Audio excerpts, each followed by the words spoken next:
come up from the earth, going from the chakra at the base, at the symphysis pubis, to the navel, the solar plexus, and then the heart, they increase. And so when they meet at the heart, it all stops. It all goes right to the heart. In other words, it increases from the earth and it decreases from heaven, and it meets the center of what I believe to be the center of the human, which is the heart. That's very, very interesting. And quantum physics is even now showing this as more than just theory. It's proving it, isn't it? The resonant frequency of all matter can be traced down to its smallest subparticle, and it's very much follows the same patterns as the thing you just said, the wave movement to a heart or core center. So we're just kind of like the human being is like a macrocosm of a quark. Right, and however you're looking at other subsystems of this research that helps provide proof of that. The one little side note here is that I was reading in a Smithsonian, I think it's 2004. I wish I still had the article, but they were doing some experiments with nanotechnology at that time using nanomicrophones. Isn't this fun? So they were putting them in the human body, seeing what they could hear. So what do? They get this frequency. They target blood, right? And then they're listening to see what comes out, and it comes out with the frequency between C and C sharp. And I wrote in my book in '99 that I discovered it earlier, of course, but I put in my book that the frequency of blood controlled in Chinese medicine is controlled by the frequency of C sharp, which is the frequency of summer right now. That frequency is C sharp, and I'd like to give the listeners, Drew, if this is a good opportunity, the frequencies of the season, so they can use this in their practice. Would that be a good time now? Oh, surely. Okay. Jump right in. So here I am. I'm talking about positive influences. These are frequencies that, if you choose to use this system, it is a 5-note system that's basically all the black keys on the piano. And the system starts at F sharp, which is called, in Chinese, the Huang Zong Gong. And what that means is it's the first note of the scale. It's the fundamental of the scale.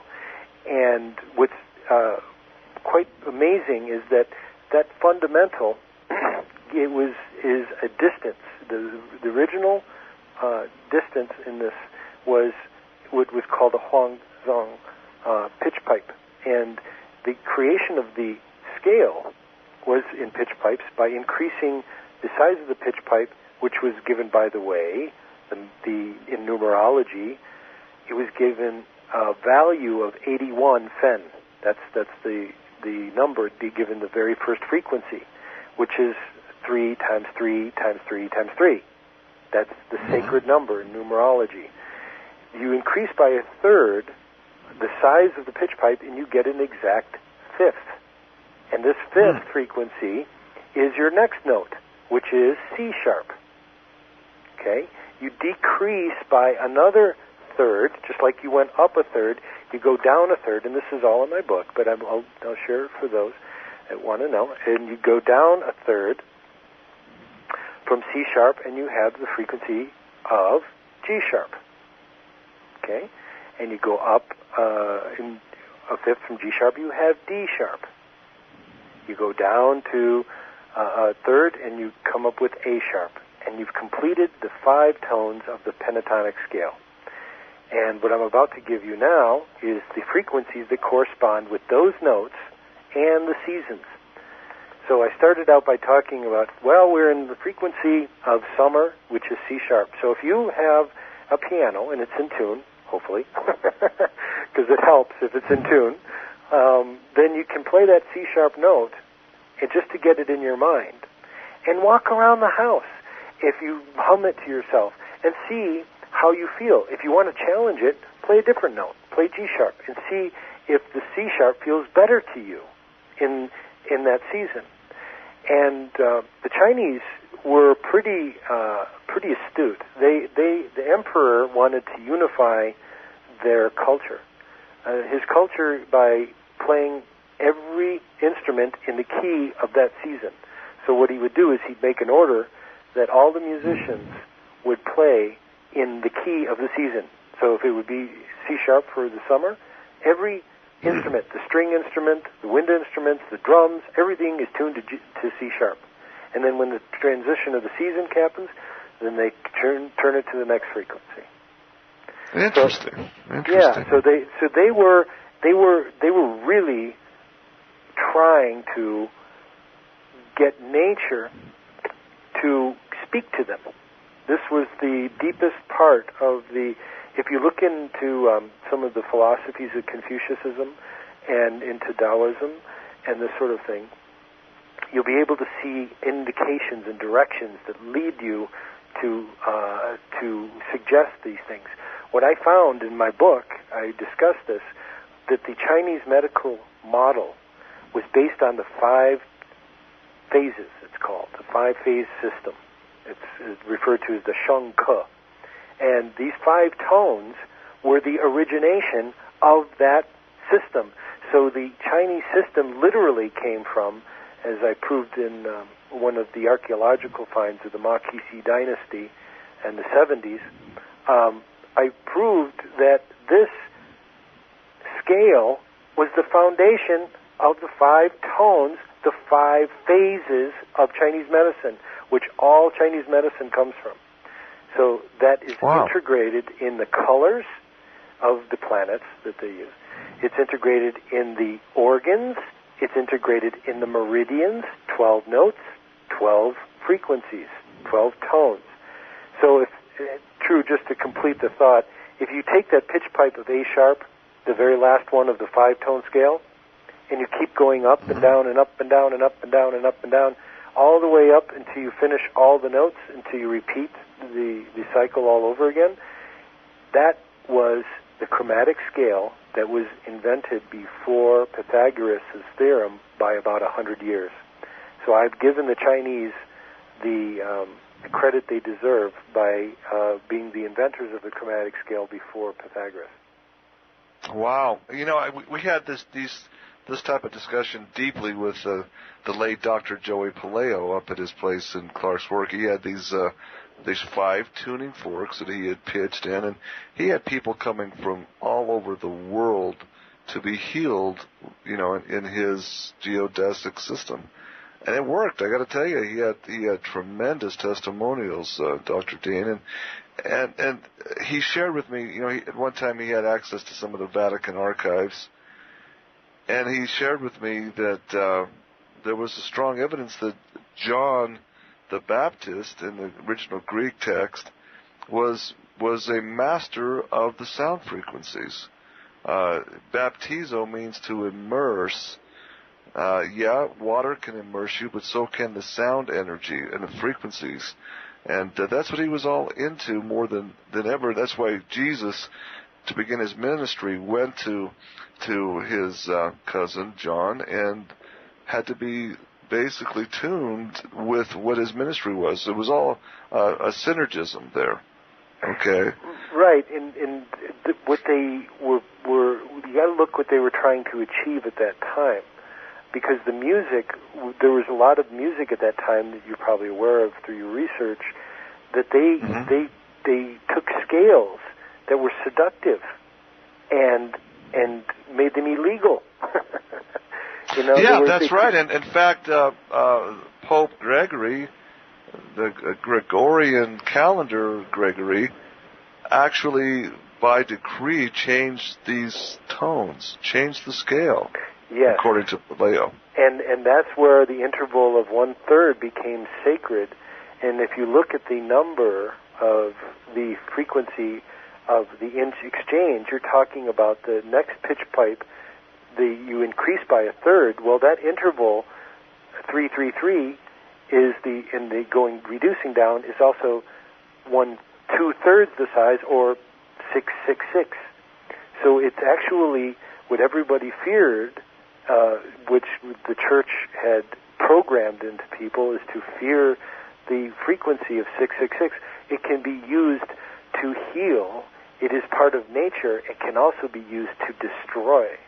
And that's where I put the big question mark on those people that are trying to reinforce the frequency 528. I say, okay, now, where are you coming from with that? That's in the middle of the color spectrum.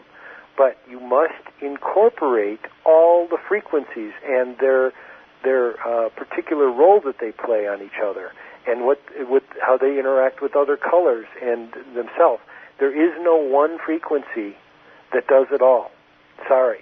And I make it very clear that when you have relationships with frequencies, if you'd like this, like the 12 chromatic scale, and how halftones affect people in the cells, like Fabien Nameau's work. Fabien Nameau is a French researcher and acupuncturist and colleague, and he wrote a book that I recommend in my classes called The Body as a Harp.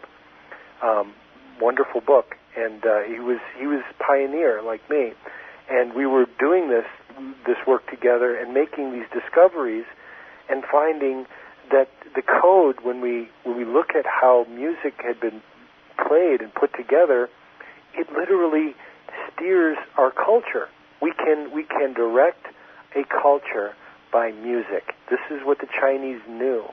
And through, you have to realize that when you have a culture like you were just mentioning about John the Baptist and what they were trying to achieve, the Gregorian chants and these hypnotic types of chanting and things like that, we can use music to empower us. We can use it for pleasure.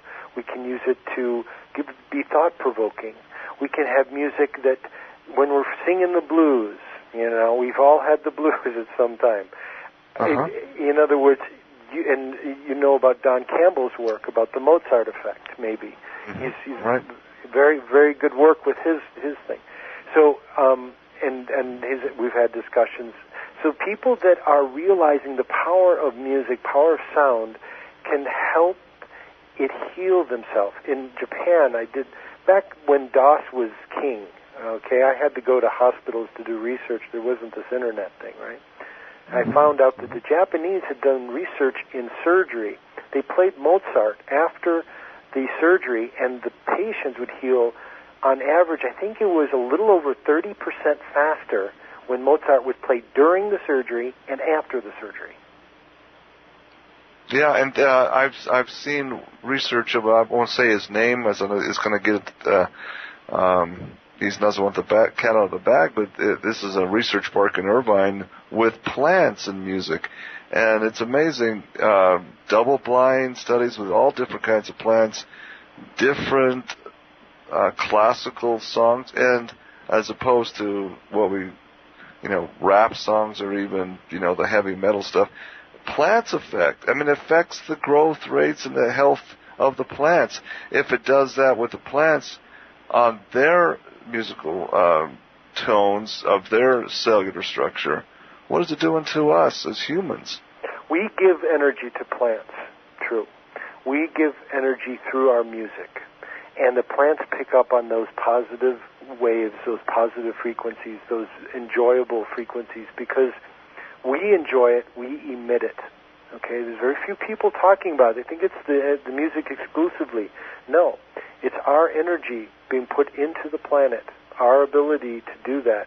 And we're continuing to feed the planet if we use positive energies, to be constructive, to be part of, integrated. And if you use it for destructive purposes, it's going to make the planet sick. It's going to make it break down. It won't feed us. It will destroy, our foundation. And we've got a great battle going on. And I'm here for people if they have questions about these frequencies. I discuss a lot in my book, but I don't have everything in there, and I'm always learning. So I just present it to you, those that feel drawn to this kind of work. If they want to find out more about it, they can either contact me via the email. I've got one word, True, that solves it all. It's Accutone. It's the Accutone at Accutone.com, and my website is www.accutone.com. So if I'm not that hard to get a hold of, I'll get back within a week. I don't make any promises I get back within days. I usually say within a week. And if they have questions for me, I'll either have my secretary answer them, or they'll ask me and she'll answer them, or I'll answer them. But I encourage people that feel drawn to this. I have been seeing